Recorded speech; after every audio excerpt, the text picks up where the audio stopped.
Et bonjour tout le monde, allez venez, ça va être cool. Aujourd'hui je vais vous parler d'une œuvre aussi bizarroïde et cryptique que dérangeante. Les Crimes du futur, sorti en 2022 et réalisé par David Cronenberg, surtout connu pour La Mouche, Crash ou encore Le Festin nu. Et je vais directement mettre les pieds dans le plat, c'est un film qui a été globalement détesté par le grand public à sa sortie et a même rebuté les aficionados de films conceptuels et un peu chelous. Et le truc, c'est que je suis d'accord avec pas mal de critiques qui lui ont été faites. Il s'agit effectivement d'un film avec pas mal de défauts, indigeste et même parfois désagréable à regarder. Avant sa sortie, je l'attendais avec impatience car je trouve toujours un intérêt au film de Cronenberg. Les premières images révélées m'avaient intrigué, et aussi il faut dire le retour du maître à son genre de prédilection, le body horror, me hypait vachement. Et malgré cela, j'ai vécu son visionnage comme une purge. Pourtant, j'y ai longtemps pensé après, et certaines scènes ont continué à tourner dans ma tête. Petit à petit, j'ai rehaussé mon avis et une sorte de fascination est restée de cette expérience. Les Crimes du futur est alors devenu dans mon esprit un objet un peu étrange dont aujourd'hui encore je ne saurais dire si je l'ai vraiment apprécié. L'idée pour cette vidéo va être de revenir sur cette œuvre et d'analyser la sensation de cauchemar qu'elle arrive à procurer. Car oui, le film, malgré une forme austère et clairement un peu barbante, déborde d'idées géniales et excelle dans la création d'une atmosphère unique. Donc oui, je vais vous éviter d'endurer l'épreuve de son visionnage et essayer de vous transmettre le feeling de ces crimes du futur. Mais alors, de quoi ça parle? Eh bien, le film se situe dans un futur assez lointain où les humains auraient commencé à muter de manière aléatoire mais aussi contrôlée. C'est d'ailleurs le job des deux protagonistes principaux, Saul et Caprice, associés dans la création d'œuvres d'art d'un genre tout particulier.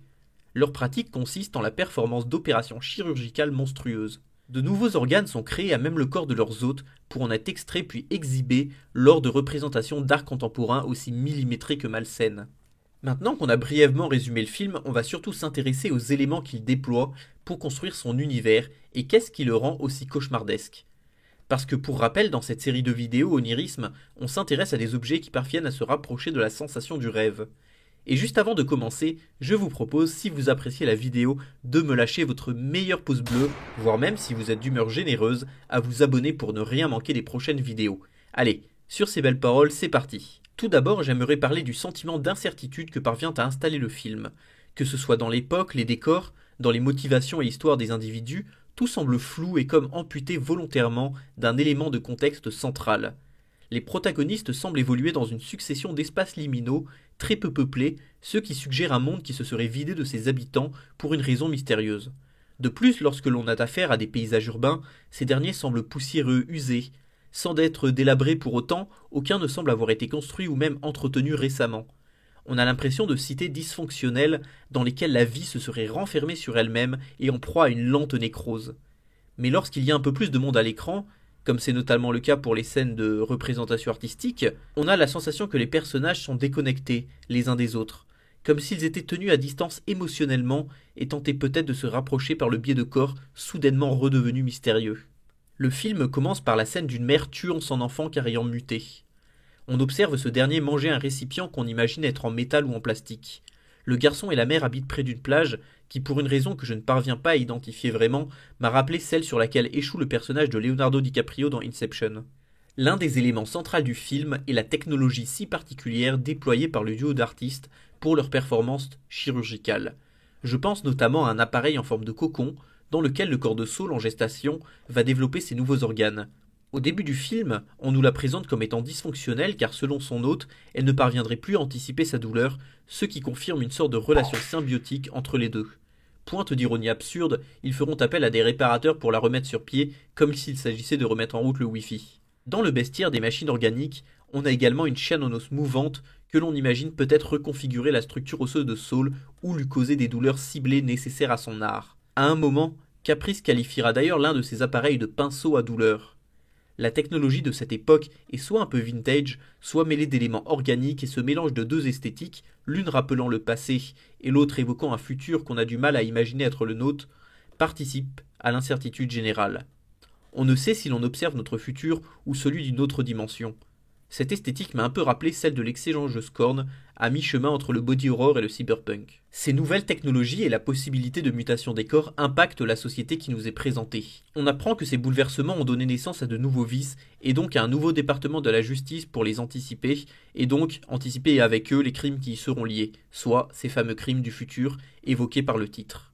Ainsi, les corps humains sont à cette époque devenue une préoccupation majeure des gouvernements qui verraient dans leur mutation à contrôler une forme d'insurrection. La douleur n'existant désormais que pour quelques privilégiés, apprend-on, le monde serait devenu un endroit de plus en plus dangereux, car débarrassé de la peur et de l'inhibition. Cette information nous éclaire peut-être sur ce qui a pu faire décroître la population. Nous sommes face à un monde décadent où l'inversion des valeurs a fait de la souffrance physique une activité élitiste, également source de plaisir charnel.